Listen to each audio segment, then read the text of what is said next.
मुंबई हायकोर्टाकडनं बच्चू कडू यांना एक दणका आता बसलेला आहे। 2018 प्रकरणामध्ये बच्चू कडू दोषी आढळले।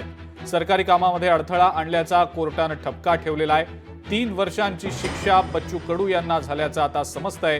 3 विविध गुन्ह्यांमध्ये प्रत्येकी 5,000 रुपयांचा दंड देखील त्यांना ठोठावण्यात आल्याची माहिती मिळतेय।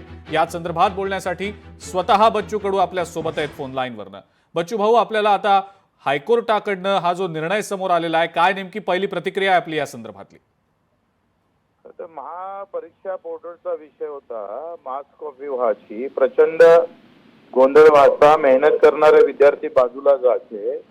देवेंद्रजीचं सरकार होता, आयटीचा संचालक होता, ते व्यापक घोटाळा एमपी मध्ये झाला होता, त्याच कंपनीला हे काम दिलं गेलं होतं आणि त्या सगळ्या संदर्भात तिथे परीक्षा केंद्रावर परीक्षा व्यवस्थित होत नव्हत्या, तिथल्या सुविधा नव्हत्या। या संदर्भात वारंवार सांगून सुद्धा काही कारवाई झाली नाही आणि म्हणून आंदोलन केलं।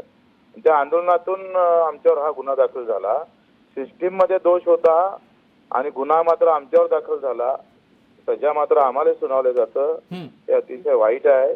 आणि तुम्ही पहा, मागे आम्ही मंत्रालयात MBBS डॉक्टरांची निवड झाली, निवड यादी निघाली, पण नियुक्ती पत्र द्यासाठी 2-2 लाख रुपये घेत होते।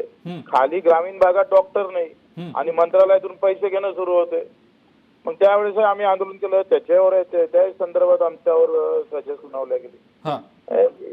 देशामध्ये राज्यामध्ये काय झालं का आता अधिकाऱ्यासाठी काही कारवाई होत नाही। तुम्ही सांगा, तेव्हा आम्ही कायदा आहे 8 दिवसात एखाद्या सामान्य माणसानं जर पत्र दिलं तर त्याचं उत्तर दिलं पाहिजे, कोणाला भेटतं? तेव्हा आम्ही कायद्याखाली किती अधिकाऱ्यावर गुन्हे तुम्ही कारवाई केल्या सांगावं प्रशासनानं आम्हाला? नाही, पण मग बोला हे असे अंदाधुंदी चालू आहे ना। मुख्यमंत्र्याचं लक्ष ना कोणत्या मंत्र्याचं लक्ष आहे, काही संबंध नाही। म्हणजे आपलं पोट भरलं एवढ्यापर्यंत ठीक आहे। म्हणजे आज काल आम्ही पाहतोय आमचे अमरावतीचे पालकमंत्री, जिथं पार्लर चालतं, रात्रीचे नाईटचे सगळे धंदे चालतं, त्या हॉटेलमध्ये नाश्ता करायला जात आहे। काय देश राज्यात चाललंय कुठे? आणि आता भुगा लागतं आम्हाला त्या व्यवस्था चांगल्या करायसाठी। नाही, पण पुढची तुमची काय भूमिका असणार आहे? तुम्ही वरच्या कोर्टात जाणार, काय नेमकं करणार आता पुढे? कोर्टात जाऊ आम्ही, तो काही विषय नाही आहे। तिथं आता रेग्युलर प्रॅक्टिस झाली आम्हाला।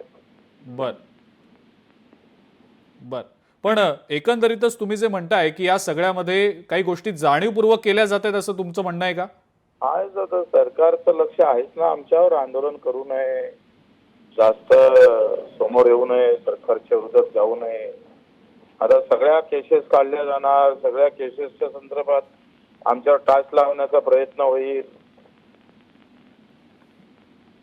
बर, ठीक आहे बच्चू भाऊ, धन्यवाद, खूप खूप धन्यवाद। आपण लोकशाही मराठीशी बोललात, प्रतिक्रिया दिलीत त्याबद्दल। बच्चू कडू होते आपल्यासोबत फोन लाईनवरनं। 2018च्या एका प्रकरणामध्ये बच्चू कडूंना आता दोषी ठरवण्यात आलेलं आहे। मुंबई हायकोर्टानं या संदर्भातला निकाल दिलेला आहे। सरकारी कामात अडथळा आणल्याचा ठपका ठेवला गेलेला आहे।